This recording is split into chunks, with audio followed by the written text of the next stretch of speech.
Hi, bien, salut à tous, c'est Graven pour ce 6e épisode sur l'apprentissage du langage Python.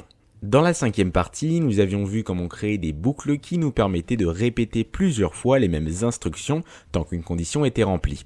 Aujourd'hui, je vous propose d'attaquer une toute nouvelle notion qui va traiter des fonctions avec ce langage. Alors tout d'abord, on est en droit de se demander, mais qu'est-ce qu'une fonction ? Eh bien, il s'agit simplement d'un sous-programme qui va contenir une série d'instructions, d'étapes, de choses qui vont s'effectuer les unes après les autres. Si on prend le cas d'un jeu vidéo par exemple, on pourra retrouver à l'intérieur une fonction start pour démarrer le jeu, une fonction teleport players pour téléporter les joueurs sur une carte, ou bien encore une fonction check-win pour détecter la victoire de tel ou tel joueur, etc., etc. Vous l'aurez donc compris, les fonctions auront un rôle fondamental dans nos algorithmes car chacun tente de répondre à une partie d'un problème afin d'obtenir le résultat attendu. Bien, maintenant qu'on a vu la théorie, passons à la pratique. Avant toute chose, je vais supprimer le code de la dernière vidéo pour repartir sur de nouvelles bases. Une fois ceci fait, on va pouvoir attaquer le développement. La première étape va être de créer une fonction, mais on va devoir définir avant qu'est-ce qu'elle va faire. Je vous propose de commencer avec une fonction welcome qui va envoyer en console un message de bienvenue. Donc pour définir une fonction en Python, on va d'abord utiliser le mot-clé def, comme ceci. Ensuite, on va donner un nom à notre fonction. Donc par exemple, moi, une fonction de bienvenue, je vais l'appeler welcome. On essaye d'appeler nos fonctions en minuscules avec les conventions que je vous ai présentées, c'est-à-dire que si par exemple la fonction s'appelle welcome message, on ne va pas écrire welcome message comme ceci, ni avec un M majuscule à ce niveau-là, tout sera en minuscule, mais on va séparer nos différents éléments avec un underscore, comme ceci, donc le tiré du 8. Une fois que vous avez défini le nom de cette fonction, on va ouvrir ici des petites parenthèses. Je vous expliquerai par la suite qu'on peut passer des informations à l'intérieur de ces dernières. Et enfin, pour démarrer le bloc, on va mettre ici un 2 points. À partir de là, tout ce qu'on va mettre en dessous, ça va être des instructions qui vont appartenir à cette fonction welcome. Donc on pourrait typiquement mettre un message en console. Il suffit de mettre ici la fonction print et de mettre le message en question entre guillemets. Donc par exemple, je vais mettre ici « Bienvenue sur ma chaîne YouTube », comme ceci. Vous pouvez rajouter autant d'instructions que vous le souhaitez. Pour en rajouter une deuxième, on va tout simplement sauter une ligne. Et par exemple, ici, je vais faire un calcul. Et dans une troisième instruction, je vais afficher le résultat de ce calcul. Donc par exemple, ici, on va faire une variable result qui sera égale à 5 plus 6. Et en dessous, on va faire ici un print, le résultat du calcul. Et par exemple ici, on va mettre une virgule pour injecter la valeur du résultat. Super, on a donc créé notre première fonction. Maintenant, si je lance le script, il ne va rien se passer, étant donné qu'il va falloir appeler, déclencher notre fonction. Donc pour ce faire, vous allez vous mettre après la fonction et mettre ici welcome. Donc déjà, ce qu'on peut noter par rapport à ce premier test, c'est que si j'appelle ici la fonction welcome, naturellement, ça va effectuer chacune des instructions les unes après les autres. Attention toutefois, si vous appelez une fonction avant, ça ne va pas fonctionner, étant donné qu'il ne va pas la trouver. Il faut vraiment que, dans un premier temps, vous créez la fonction et après, plus loin dans le code, vous l'appelez. Ça ne marche pas dans l'autre sens. On peut également noter qu'il est possible d'appeler plusieurs fois cette fonction. Naturellement, si je l'appelle 3 fois, ça va effectuer 3 fois ce bloc d'instructions. Regardez, si je lance le script, j'ai bien ici 1, 2 et 3 fois ces instructions qui ont été effectuées. Donc ça fonctionne parfaitement. Super. Bien évidemment, si vous avez des questions, n'hésitez pas à les poser en commentaire. Bien, maintenant que ceci est fait, nous allons attaquer un autre aspect de cette notion. Donc soit vous supprimez le code qu'on vient de faire à ce niveau-là, ou alors vous pouvez faire un clic droit sur votre projet, My First Project, et faire ici New, Python File. Je vais l'appeler par exemple Year, comme ceci. On fait OK et ça va le générer. Bien, maintenant à l'intérieur de ce fichier Python, j'aimerais qu'on commence par créer une variable qui va stocker l'année actuelle. Pour ce faire, on va créer une variable qui va s'appeler year et qui va être affectée à la valeur 2018. Jusque-là, aucune difficulté, c'est ce qu'on a vu précédemment. Maintenant, à partir de cette variable, je vais créer une fonction nextYear qui va permettre de passer à l'année suivante. Donc pour ce faire, on va définir en haut une fonction qui s'appellera nextYear. Je vais ouvrir les parenthèses pour passer des informations par la suite. Ensuite, on met nos 2 points on saute une ligne et là on va commencer par mettre un petit message en console pour dire simplement que c'est la fin de l'année actuelle. Et on va ici injecter year qui stocke l'année actuelle, donc dans notre cas 2018. Maintenant qu'on a dit que c'était la fin de l'année, il va falloir passer à l'année suivante. Pour cela, on va récupérer la valeur de year, rajouter 1, donc pour passer de 2018 à 2019, de 2030 à 2031, etc. Et on va devoir réaffecter cette valeur à la variable en question. Vous pouvez bien sûr simplifier cette opération en faisant le plus égale 1 qui revient au même. Et une fois qu'on est passé à l'année suivante, on peut très bien ici mettre un message en mettant début de l'année et ici on mettra la nouvelle valeur qu'on vient juste de calculer avant. Cependant, comme vous l'aurez remarqué, ces trois instructions ont tous les deux une erreur sur le mot-clé year. Si on met notre souris dessus, il nous dit qu'il ne trouve pas la référence. Pourquoi? Puisque cette variable est une variable globale. Elle appartient à notre script Python et non pas à la fonction en question. J'aurais très bien pu ici faire une variable year qui sera égale à 2018. Dans notre cas, ça aurait été une variable locale. Si je veux récupérer la variable globale en question, je vais devoir ici simplement faire le mot-clé global et mettre le nom year, tout simplement. Et voilà, le problème est résolu. Donc à partir de maintenant, lorsque je vais faire appel à ma fonction nextYear, ça va récupérer cette valeur, mettre fin de l'année, donc dans notre cas 2018. Ensuite, on passe à l'année suivante et on affiche cette valeur. Donc je vais faire ici un clic droit run year pour pas que ça exécute l'autre code. Et là, on peut voir que c'est fin de l'année 2018, début de l'année 2019. Ensuite, je vais l'effectuer une autre fois, je lance le script et regardez, fin de l'année 2018, début de l'année 2019, fin de l'année 2019, début de l'année 2020. Donc on peut voir que ça fonctionne parfaitement. Ce qu'il faut simplement retenir, c'est qu'une variable globale comme celle-ci peut être récupérée dans une fonction à condition de mettre ici le petit mot-clé global et de préciser le nom. Et là, vous pouvez l'utiliser sans problème, la modifier, etc., etc. Alors typiquement, ce qu'on pourrait noter en plus de tout ça, c'est qu'une fonction a également la possibilité de renvoyer des valeurs, renvoyer des résultats, c'est-à-dire qu'on pourrait très bien faire une fonction qui fait une série d'opérations, de calculs, à la fin, elle obtient un résultat, et ce résultat, au lieu de l'afficher bêtement en console, on peut très bien s'en servir partout dans notre code en appelant la fonction en question, puisque ça va la renvoyer. Donc pour vous montrer comment faire ça, je vous propose de changer de fichier pour bien scinder ces différentes notions. Donc vous allez cliquer sur le projet à nouveau, New Python file, et je vais l'appeler cette fois-ci calcul, comme ceci. Donc, je vous propose de faire une fonction addition qui va envoyer le résultat de 5 plus 5 pour commencer. Donc ici, on va faire un def addition, on ouvre les parenthèses, 2 points, et là, je vais faire une variable result qui va stocker le résultat de mon calcul qui sera donc 5 plus 5. Jusque là, aucune difficulté, je peux très bien ici faire un print result et ça fonctionnera parfaitement. Seulement, comme je vous l'ai dit, on peut renvoyer une valeur et pour cela, je vais utiliser le petit mot-clé return et mettre ici mon résultat. À partir de maintenant, lorsque j'appelle la fonction addition, elle fait les instructions, mais elle me renvoie également quelque chose, un résultat qui sera donc dans notre cas 10 puisque je l'ai mis explicitement. Donc on va tester ça, je vais faire ici un print en mettant le résultat du calcul et là je vais faire appel à ma fonction addition. Donc si je lance le script, on a bien ici le résultat du calcul est 10. Donc ce qui s'est passé, j'ai envoyé un message en console et à un moment donné, on a fait appel à la fonction addition. Donc c'est allé à l'intérieur, ça a fait le calcul 5 plus 5 qui a fait le résultat 10. Ce 10 a été stocké dans ma variable result et a été renvoyé. Donc là, addition renvoie la valeur 10, donc c'est comme si à ce niveau-là, j'avais 10 à la place qui a été injecté, tout simplement. On pourrait très bien prendre un deuxième exemple pour une multiplication. Je vais faire ici un def multiply et ici, faire result est égal à par exemple 5 fois 8 et renvoyer ce résultat. Donc là, si maintenant je fais appel à la fonction multiply et que je lance le script, on peut voir que j'ai bien 40 comme résultat. Donc là, bien évidemment, on fait ça en 2 étapes, mais on pourrait très bien aller droit au but et directement renvoyer le résultat de 5 fois 8. De même, pour notre addition, on pourrait renvoyer le résultat de 5 plus 5.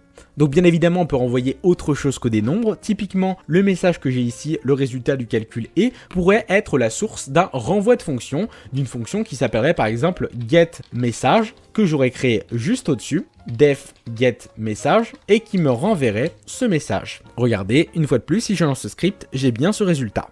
Bien, maintenant que ceci est fait, j'aimerais créer une deuxième fonction qui s'appellerait par exemple addition 2 et qui me renverrait le résultat de 5 plus 4 cette fois-ci. Comment faire ça? Et bien naturellement, on serait tenté de copier-coller le code en question, de renommer addition 1 en addition 2, puisque sinon on aurait le même nom et ça ne fonctionnerait pas, et le résultat envoyé ce serait 5 plus 4 cette fois-ci. Donc là, je vais copier le code en question, et ici renvoyer addition 2. Donc si je lance le script, on peut voir que ça fonctionne parfaitement. Maintenant, j'aimerais une troisième fonction, addition 3, qui me renvoie cette fois-ci 5 plus 9. Donc pareil, on va ici copier le code en question et mettre ici addition 3 et renvoyer 5 plus 9. Et pareil, on va ici faire le résultat du calcul et addition 3. Si je lance le script, on a bien ici le résultat du calcul est 14 pour ce dernier calcul. Donc on peut voir que ça fonctionne parfaitement. Mais là vous allez me dire, ok Graven c'est bien beau tout ça, mais est-ce que si on a 50 calculs à faire dans notre programme, on devra réellement copier-coller 50 fois cette fonction addition et faire addition 1, 10, 20, 30, 50, etc. Eh bien non, bien sûr que non, ça va être redondant, c'est-à-dire que ce sera la même chose. Et quand en programmation on a quelque chose qui se répète, on a forcément un moyen de le synthétiser. Regardez bien ces trois fonctions. À chaque fois on fait 5 plus une valeur, 5 plus une valeur, 5 plus une valeur. Donc typiquement, on pourrait faire une énième fonction qui s'appellerait addition et qui prendrait cette valeur qui va changer en parenthèse et c'est ce qu'on appelle un paramètre. Donc c'est une donnée qui va être passée et qu'on va pouvoir récupérer dans nos instructions. Donc je vais l'appeler par exemple n pour number, 2 points. Ici on va faire le renvoi de notre 5 plus qui ne va pas changer et on va injecter la valeur variable, la valeur qui doit changer. Et donc à partir de maintenant, au lieu d'appeler addition 1, 2 et 3, je vais appeler simplement addition, juste là, et je vais lui mettre dans les parenthèses la valeur qui doit changer. Donc dans la première addition c'était 5, ensuite la deuxième 4 et la troisième 9. Donc je passe des arguments, des données dans ma fonction addition que je récupère juste ici et que je réinjecte à ce niveau-là. Donc j'ai supprimé ceci et vous allez voir le résultat. Super, donc maintenant si je lance ce script, on a bien ici le résultat attendu. Donc ce qu'il faut simplement retenir, c'est que lorsqu'on fait appel à une fonction, on est en droit de lui passer en parenthèse des données, des informations, ce qu'on appelle des arguments à ce niveau-là. Ces arguments seront ensuite récupérés ici, qu'on appellera des paramètres. Ces paramètres seront ensuite injectés au niveau de la fonction pour faire des calculs, pour faire différentes choses, différents traitements. Alors attention, lorsque vous créez une fonction qui nécessite obligatoirement un paramètre à ce niveau-là, vous allez être obligé de lui donner lorsque vous appelez la fonction.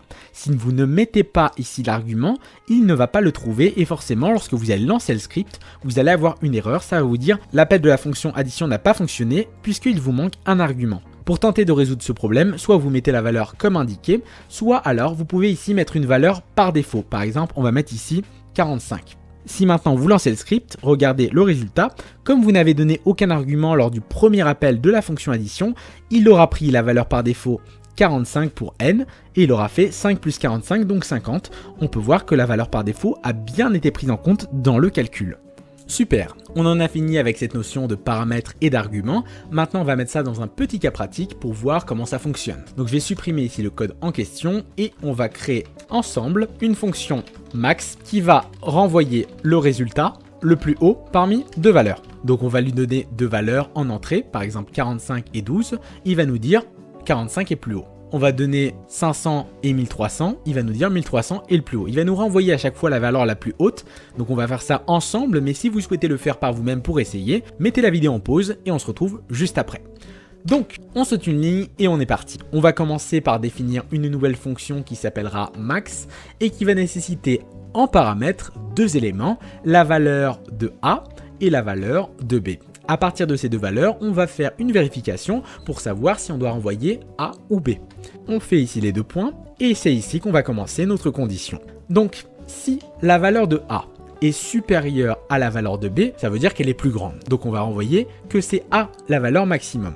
Sinon, on va renvoyer B. Si c'est pas l'un, c'est l'autre. Donc pour tester ça, je vais créer deux petites variables, une qui va s'appeler firstValue et qui va demander à l'utilisateur d'entrer en console la valeur de A, donc la première. Attention toutefois, parce que cette fonction input qui demande à l'utilisateur d'entrer en console une valeur va nous retourner du texte, alors que nous on veut un entier. Donc c'est très important ici de rajouter un int et d'englober le tout pour convertir ça en une valeur sous forme de nombre. On passe à la seconde valeur, second value, et pareil, int input, entrer la valeur de B, et là, la seconde. Maintenant qu'on a ces deux valeurs, il nous suffit tout simplement de créer une variable maxValue qui va faire appel à la fonction max, et là on va donner la première et la seconde valeur à cette fonction. Et après, il ne nous restera plus qu'à l'afficher la valeur max et là, on va mettre ici max value. Vous pouvez également sauter cette étape et directement faire ceci si vous le souhaitez. Donc c'est parti, on va lancer le script. Entrer la valeur de A, par exemple, je vais mettre 45. Entrer la valeur de B, 53. Et là, la valeur max est 53. Donc ça fonctionne parfaitement. Bien.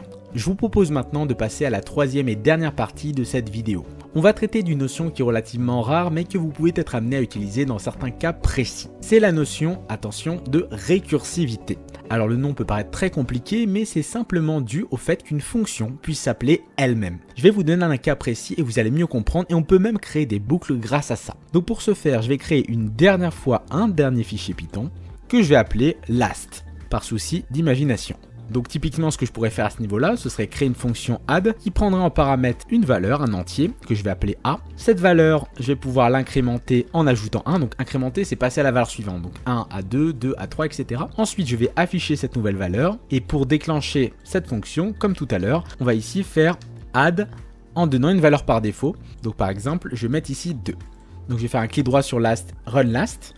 Donc pour l'instant, ce qui se passe, c'est que ça m'affiche 3. Pourquoi? Puisque comme je passe 2 en argument, ici j'ai la valeur 2. À cette valeur 2, j'ajoute 1, donc on passe à 3. Et cette valeur 3, je l'affiche en console. Grâce à la récursivité, je vais pouvoir à la fin des instructions rappeler cette fonction add en lui passant la nouvelle valeur qui vient juste d'être calculée. Par conséquent, qu'est-ce qui va se passer? On va faire add 2, donc ici on va avoir 2. On va rajouter 1, donc a sera égal à 3. On affiche a, donc on aura dans la console 3. Et le fait de rappeler cette fonction avec la nouvelle valeur 3 va permettre de recommencer le processus. Donc ça va boucler. On va avoir ici a égale 3, donc ici on va passer à 4 puisqu'on a rajouté 1. On affiche 4, ensuite on fait add en passant la valeur qui a été modifiée, donc maintenant on a 4, etc. etc. Donc j'exécute le programme et là regardez, ça va boucler et j'ai plein de valeurs dans ma console. Dans mon cas ça s'est arrêté étant donné qu'il y a une limite pour ne pas que le programme plante. Donc ça c'est vraiment le principe de récursivité. On appelle la fonction add, elle exécute des informations, ensuite elle se rappelle elle-même avec la nouvelle valeur qui a été calculée. Donc typiquement ce qu'il faudrait faire, c'est rajouter ici une condition pour vérifier que a soit bien inférieur à 10 pour continuer la récursivité. Donc ici je vais faire un coup de tabulation pour dire que cet élément se trouve à l'intérieur de cette condition. Si je reste comme ça, ça ne fonctionnera pas. Voilà. Donc si maintenant je lance le script, on peut voir que ça s'arrête maintenant à 10. Donc ça fonctionne parfaitement. Et bien voilà, on a fait le tour de cette notion de fonction. Bien évidemment, comme à chaque fin de vidéo, je vous propose de faire un petit travaux pratique pour vous entraîner sur tout ce qu'on a vu aujourd'hui. Donc le TP d'aujourd'hui, ce sera une fonction pour calculer le nombre de voyelles dans un mot, donc qui sera pris en paramètres. Donc d'abord, vous devrez définir une fonction getVowelNumbers qui va prendre en paramètre un mot, donc c'est une chaîne de caractères. Ensuite, vous allez créer un compteur de voyelles et pour chaque lettre du mot, vous vérifiez s'il s'agit d'une voyelle. Bien sûr, si c'est le cas, on ajoute 1 au compteur et à la fin de la fonction, vous allez renvoyer le compteur pour savoir le nombre de voyelles dans ce mot. Vous aurez bien sûr le corrigé du TP en description ainsi qu'un petit quiz pour vous entraîner sur cette nouvelle notion. Donc voilà un petit peu ce que je voulais vous montrer aujourd'hui. En tout cas, j'espère que cette vidéo a été assez complète pour vous. Si c'est le cas, n'hésitez pas à mettre un j'aime, à vous abonner à la chaîne si ce n'est pas déjà fait. On a dépassé 40 000 abonnés, donc je tenais à vous remercier tous un par un. Ça me fait énormément plaisir et ça montre que la programmation commence à être un sujet qui touche de plus en plus de monde. Allez, c'était Graven, ciao à tous et à la prochaine. Hey, hey.